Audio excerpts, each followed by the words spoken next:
Hi everyone, कैसे हो सारे। होप आप लोग जहाँ भी होंगे अच्छे होंगे। और थोड़ा सा आप ख्याल रखो, गर्मी बहुत ज़्यादा है। ठीक है, तो चलिए आज की इस वीडियो में हम लोग बात करते हैं वेदांता कॉलेज के बारे में। ये कॉलेज कोलकाता में है। आपको पहले बता दूँ, ये कॉलेज सेंट्रलाइज पोर्टल के थ्रू एडमिशन नहीं लेगी। इनके ऑफिशियल साइट पे आपको जाके अप्लाई करना होगा। यहाँ पे भी एडमिशन मेरिट बेस होता है, तो इनका साइट का लिंक डिस्क्रिप्शन में दे देता हूँ, वहाँ से जाके आप अप्लाई कर सकते हो।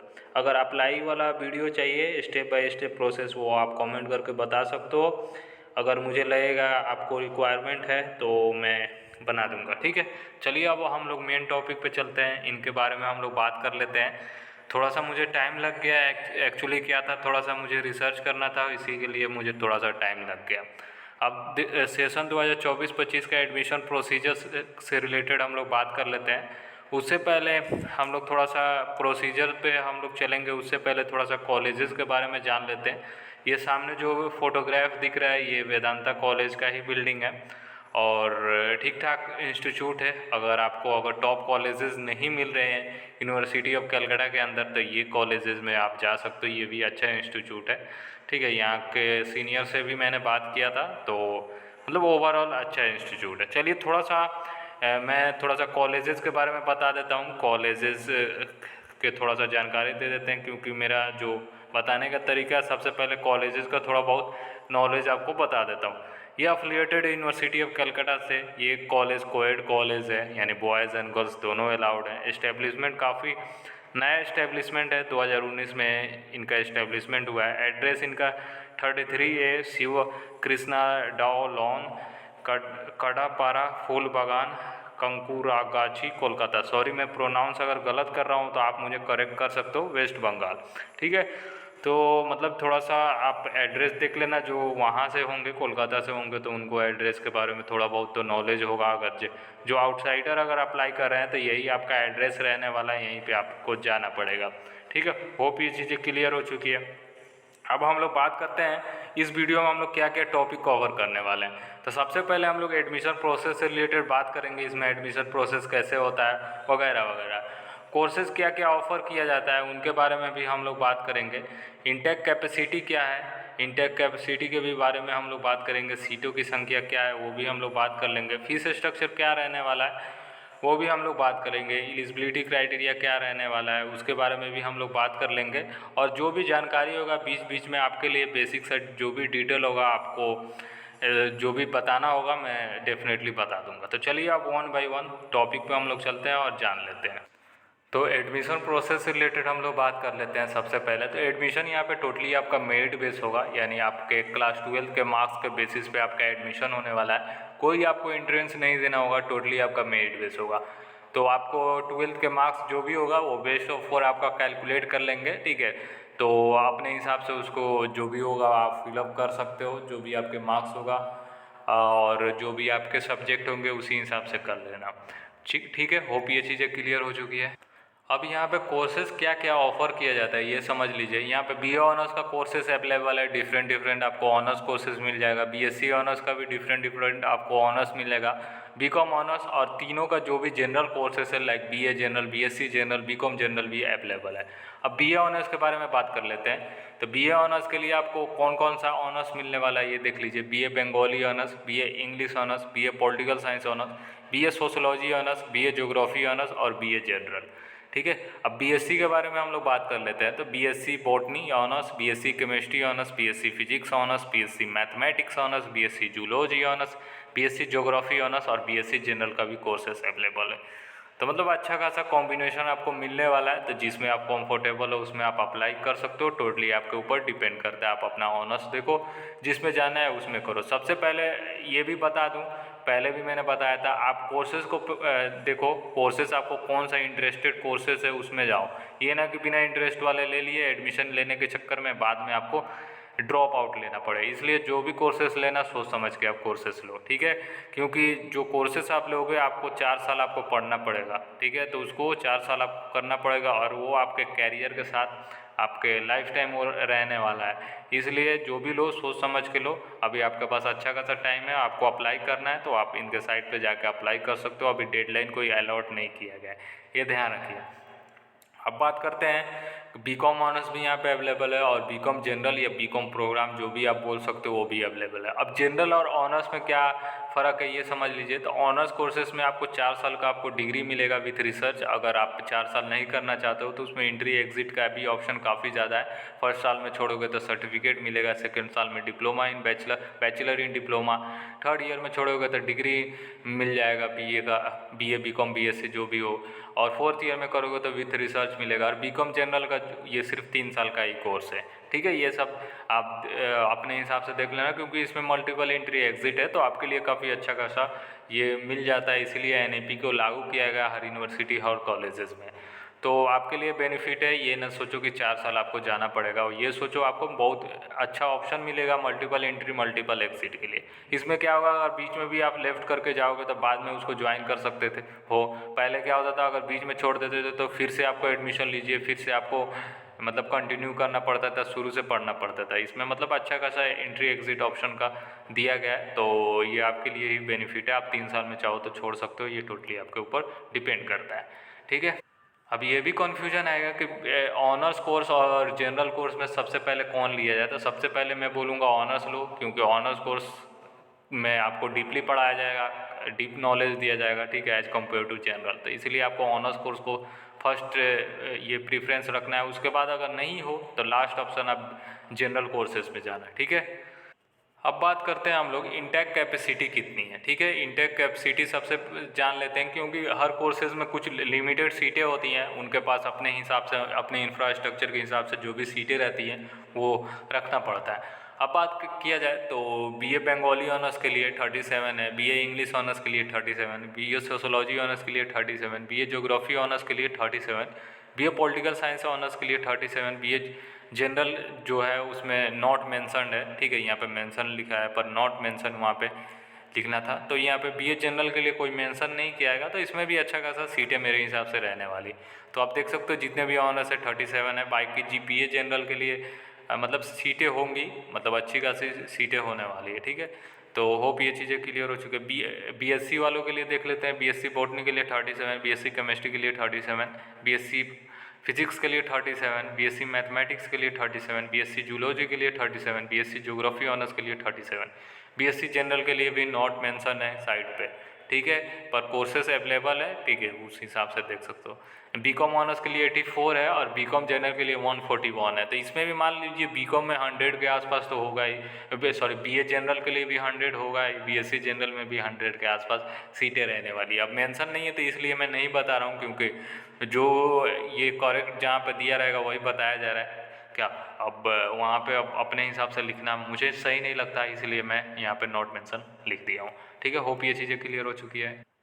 चलिए अब हम लोग फीस स्ट्रक्चर के बारे में जान लेते हैं। ये अपडेटेड फीस स्ट्रक्चर है, सारा चीज़ अपडेटेड आ चुका है, ये ध्यान रखिए, क्योंकि 2024-25 का एडमिशन ऑलरेडी स्टार्ट है, तो यहाँ पे सारा चीज़ अपडेटेड है, तो कोई चेंजेस नहीं होने वाला है, सेम रहने वाला है, फीस भी यही रहेगा आपके लिए, ठीक है। तो अगर आपको अप्लाई करना है तो आप जाकर उनके साइट पे जा सकते हो, साइट का लिंक डिस्क्रिप्शन में दे रहा हूँ, वहाँ से जाकर आप अप्लाई कर सकते हो। कोई प्रॉब्लम हो रहा है तो आप हमें कमेंट करके बता सकते हो, ठीक है। अब बात किया जाए यहाँ पे कुछ ऐसा आपको फीस स्ट्रक्चर रहेगा। जो 4 साल का बीएससी ऑनर्स विथ रिसर्च का जो डिग्री है, आपको एडमिशन टाइम पे 3750 रुपीज़ आपको देना पड़ेगा, ठीक है।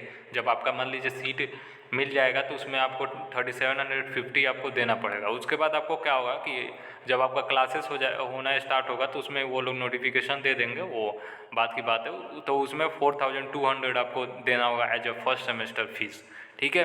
उसके बाद सेकेंड सेमेस्टर का फीस आपको 4300 देना होगा।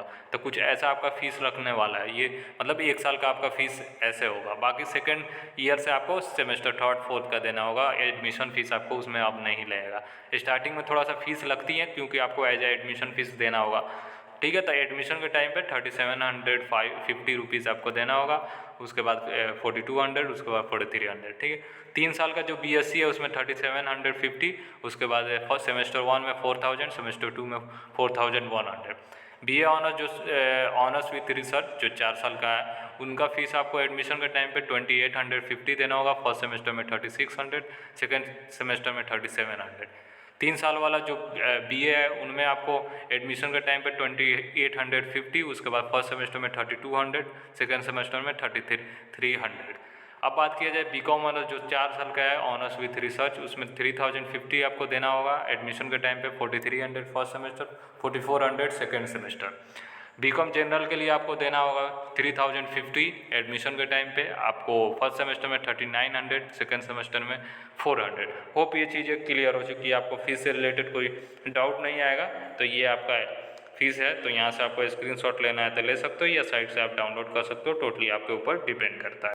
तो चलिए अब हम लोग एलिजिबिलिटी क्राइटेरिया के बारे में बात कर लेते हैं क्योंकि एलिजिबिलिटी क्राइटेरिया जानना काफ़ी ज़रूरी है और मिनिमम एलिजिबिलिटी क्राइटेरिया आप अप्लाई कर सकते हो इतने में। ये नहीं कि ये एलिजिबिलिटी क्राइटेरिया है तो इतने में आपका एडमिशन हो जाएगा, वो टोटली मार्क्स के ऊपर डिपेंड करता है कितना कट ऑफ जा रहा है। ठीक है, ये आपका एलिजिबिलिटी क्राइटेरिया। तो थोड़ा सा आप समझ लो कि आपको क्या होगा, समझ लीजिएगा तो दिक्कत नहीं होगा। सबसे पहला पॉइंट में इन्होंने ये बोला है कि आपको क्लास 12 में पास होना पड़ेगा। ठीक है, तभी आप एडमिशन ले पाओगे जो भी फर्स्ट ईयर में BA BSc BCom ऑनर्स जो भी होगा, चाहे जनरल कोर्सेस है, और आप अप्लाई कर पाओगे। उसके बाद आपको इंग्लिश में भी पास होना पड़ेगा। आपको 100 नंबर का मतलब मैक्सिमम जो मार्क्स होता है, आप 100 नंबर का पेपर दिए रहोगे, भले ही उसमें आप कितने ऑब्टेन किए रहोगे, बस आपको पास होना जरूरी है। ये ध्यान रखिए। आपको वैसे कैंडिडेट अलाउ नहीं होंगे जो 3 साल पहले के पास आउट हैं, यानी 2021 तक के कैंडिडेट अलाउ होंगे। ठीक है, तो वही मतलब कंसाइडर किए जाएंगे, उससे पहले वाले नहीं अलाउड होंगे, ये ध्यान रखिएगा। 2020 के कैंडिडेट नहीं अलाउड होंगे जो 2020 में पास आउट है। तो आपके लिए एक ही ऑप्शन हो जाता है, आप डिस्टेंस से आप एडमिशन ले लो उससे पहले के अगर पास आउट हो। तो मेरे हिसाब से कोई नहीं होगा। ठीक है, तो आप अपने हिसाब से देख लेना है। उसके बाद वैसे मतलब कैंडिडेट जो पास होंगे क्लास 12 में वो कोई से भी बोर्ड से होंगे तो आप अलाउड हैं, लाइक CBSE CISCE यानी ISC WBC HSC West Bengal या national institute of open schooling.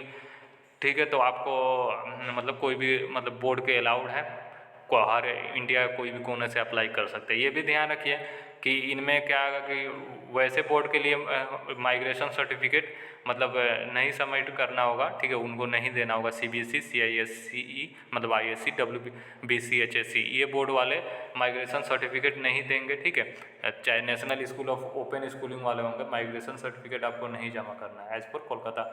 मतलब जब रजिस्ट्रेशन होगा तो बहुत सारे और भी बोर्ड वाले हैं तो उनको देना पड़ेगा। अब आते हैं ये इम्पोर्टेंट पॉइंट आपके लिए हो जाएगा, जो वो कैंडिडेट जो SC ST से बिलोंग करते हैं और उनको 4 साल BA BSc और में एडमिशन लेना है आपको, तो उनको BA BSc में आपको एडमिशन लेना है तो आपको मिनिमम 40% आपको एग्रीगेट चाहिए, यानी परसेंटेज आपको क्लास 12 में, और 40% जो भी सब्जेक्ट रिलेटेड है उनमें चाहिए। ठीक है, तो BA में तो आपको पता ही है, जो मतलब BA करने के लिए आपको आर्ट्स साइंस कॉमर्स में है तो आपको मतलब जो भी रिलेटेड सब्जेक्ट हो, मेन सब्जेक्ट में आप देख लीजिएगा जो भी रिलेटेड सब्जेक्ट, और BSc के लिए तो सिर्फ जो क्लास 12 में साइंस से किया रहेंगे वही अप्लाई कर सकते हैं। ठीक है, तो वो ऐसा आपका हो जाएगा। बाकी आप देख सकते हो आपको एग्रीगेट मार्क्स जो रहेगा वो आपको टॉप 4 ये लोग कैलकुलेट करेंगे, और जो भी कंपलसरी मतलब मार्क्स कंपलसरी रहेगा। और आप ठीक है, इन्वायरमेंटल एजुकेशन और स्टडी को कंसाइडर नहीं कीजिएगा एग्रीगेट कैलकुलेशन के लिए। ठीक है, इन्वायरमेंटल साइंसेज अगर आप इलेक्टिव सब्जेक्ट में अगर आप इन्वायरमेंटल साइंस अगर लिए होंगे तो आपको 100 मार्क्स वाला पेपर दिए रहेंगे, तब आप मतलब कंसाइडर कर सकते हो आपको एग्रीगेट कैलकुलेशन के लिए। ठीक है, तो ये ध्यान रखिएगा आपको। और ये भी ध्यान रखिएगा जो भी कंपार्टमेंटल और फेल कैंडिडेट हैं क्लास 12 में वो अलाउड नहीं है अप्लाई करने के लिए। ठीक है, और आपके पास अगर रिसीव नहीं हुआ है क्लास 12 के मार्कशीट तो वो जो रिजल्ट आपका आया है E-कॉपी यानी इलेक्ट्रॉनिक कॉपी जो ऑनलाइन है उसी को आप कर सकते हो, उसको कंसाइडर कर सकते हो। अगर आप रॉन्ग इन्फॉर्मेशन दीजिएगा तो आपका एडमिशन कैंसिल हो जाएगा, ये भी आप ध्यान रखिएगा। और ये भी ध्यान रखिएगा आप कि आपको जो भी email ID SMS email ID या फ़ोन नंबर दीजिएगा वो करेक्ट दीजिएगा, क्योंकि फ्यूचर में आपको कम्युनिकेशन के माध्यम से ये लोग बताएंगे, तो इसलिए अपडेटेड दीजिएगा। ठीक है, क्योंकि वहाँ पे आपको मैसेजेस और ईमेल के माध्यम से ये लोग बोलेंगे। ठीक है, ये चीज़ें आपको क्लियर हो चुकी है। बाकी ये आपको यही सारा चीज़ें रहने वाला है। बाकी वो ऑनलाइन पेमेंट सिस्टम के थ्रू आपको जो भी करना होगा, और ये फीस वगैरह जो भी आप जमा कीजिएगा ऑनलाइन कीजिएगा। ठीक है, अब बात किया जाए 4 ईयर BCom ऑनर्स और BCom ऑनर्स रिसर्च के लिए आपको क्या क्या आपको ये एलिजिबिलिटी रहना पड़ेगा, तो ये समझ लीजिए आपको। तो आपको क्या होगा कि आपको ऑब्टेन करना पड़ेगा 50% एग्रीगेट, यानी बेस्ट ऑफ 4 में आपको 50% रहना चाहिए। ठीक है, और 45% आपको जो भी सब्जेक्ट रिलेटेड सब्जेक्ट रहेगा उसमें रहना चाहिए। तो मान लीजिए आप बीकॉम ऑनर्स के लिए अप्लाई कर रहे हो, तो जाहिर सी बात है कॉमर्स और साइंस वाले करेंगे, तो साइंस वाले आप मैथमेटिक्स को लीजिएगा, ठीक है, और कॉमर्स वाले अकाउंटेंसी को लीजिएगा, ठीक है। रिलेटेड सब्जेक्ट देख सकते हो यहाँ पे, ठीक है, यहाँ पे नीचे दिया गया है। और दूसरा कॉम्बिनेशन अगर आपको 55% अगर जो भी रिलेटेड सब्जेक्ट रहेगा उसमें भी रहे, उतना भी रहे, तो आपका हो जाएगा। तो रिलेटेड सब्जेक्ट ये है, अगर आपके पास इनमें से कोई एक सब्जेक्ट है तो आप कंसाइडर कर सकते हो। आइए अब बीए ऑनर्स के लिए। तो बीए ऑनर्स वालों के लिए क्या है कि आपको जो भी रहेगा, आपको 50% आपको एग्रीगेट और 45% जो भी रिलेटेड सब्जेक्ट रहे तो भी हो जाएगा। दूसरा कॉम्बिनेशन है 55% आपको अगर कोई भी रिलेटेड सब्जेक्ट रहे तो उसमें भी हो जाएगा। दोनों में से कोई आप फुलफिल कर लीजिएगा ना तो हो जाएगा, ठीक है। ऐसा नहीं कि दोनों को करना है, एक ही हो जाएगा तो हो जाएगा, ठीक है। अगर बीए सोशोलॉजी अगर मेजर मतलब not available for commerce stream, ठीक है, बीए सोशोलॉजी कॉमर्स वालों के लिए नहीं है, ठीक है। अब आइए बीएससी वालों के लिए। तो बीएससी वालों के लिए आपको बीएससी वालों के लिए क्या है कि आपको 55% आपको मैथमेटिक्स में रहना चाहिए, और ठीक है, ये ध्यान रखिएगा। तो होप ये चीज़ें क्लियर हो चुकी है। और कैंडिडेट मस्ट है पास इन केमिस्ट्री फिजिक्स, ठीक है, आपको केमिस्ट्री फिजिक्स में आपको पास होना पड़ेगा अगर मैथमेटिक्स ऑनर्स ले रहे हो तो।